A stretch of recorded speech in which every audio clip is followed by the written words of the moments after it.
ഇങ്ങനെയുള്ള ഈ ബോക്സസിനെ നമുക്ക് ഇതുപോലെ കൺവേർട്ട് ചെയ്താലോ? അപ്പോൾ നമുക്ക് സ്റ്റാർട്ട് ചെയ്യാം. ഞാനിതിന് വേണ്ടിയിട്ട് എടുത്തിട്ടുള്ളത് പിൻട്രസ്റ്റിൽ നിന്ന് എടുത്തിട്ടുള്ള 2 ബാക്ക്ഗ്രൗണ്ട്സാണ്. എനിക്ക് ഇഷ്ടമുള്ള 2 ഇമേജ് സെലക്ട് ചെയ്യാതെ സ്റ്റിക്കർ പേപ്പറിലാണ് പ്രിൻ്റ് എടുത്തിട്ടുള്ളത്. ഞാനിവിടെ A5 സൈസിലാണ് ഓരോ ബാക്ക്ഗ്രൗണ്ട്സും പ്രിൻ്റ് എടുത്തിട്ടുള്ളത്. നമ്മുടെ ബോക്സസ് ഏകദേശം ആ ഒരു സൈസിൽ വരുന്നതുകൊണ്ടാണ്. ഇനി നമുക്ക് ഈ 2 ബാക്ക്ഗ്രൗണ്ട്സും സെപ്പറേറ്റ് ആക്കിയിട്ട് എടുക്കണം. ദെൻ ഈ ബോക്സിൽ അത് സ്റ്റിക്ക് ചെയ്യാം.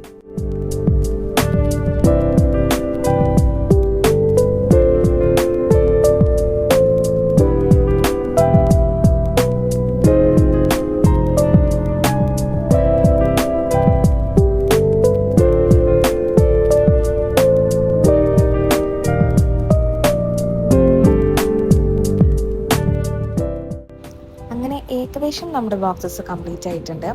ഇതൊക്കെ ബോക്സസ് ഇതേപോലെ തന്നെ വേണമെങ്കിൽ യൂസ് ചെയ്യാം. നിങ്ങളുടെ സ്റ്റിക്കേഴ്സോ ചെറിയ ചെറിയ ആക്സസറീസോ കാര്യങ്ങളൊക്കെ ഇതിൽ വേണമെങ്കിൽ ഓർഗനൈസ് ചെയ്ത് വെക്കാൻ പറ്റും. ഞാനിത് ഒന്നുകൂടി ഒന്ന് ഭംഗിയാക്കാൻ വേണ്ടിയിട്ട് 2 സ്റ്റിക്കേഴ്സും കൂടെ ആഡ് ചെയ്യുന്നുണ്ട്. അങ്ങനെ ഇതാണ് നമ്മുടെ ഓർഗനൈസിങ് ബോക്സസിൻ്റെ ഫൈനൽ ലുക്ക് വരുന്നത്.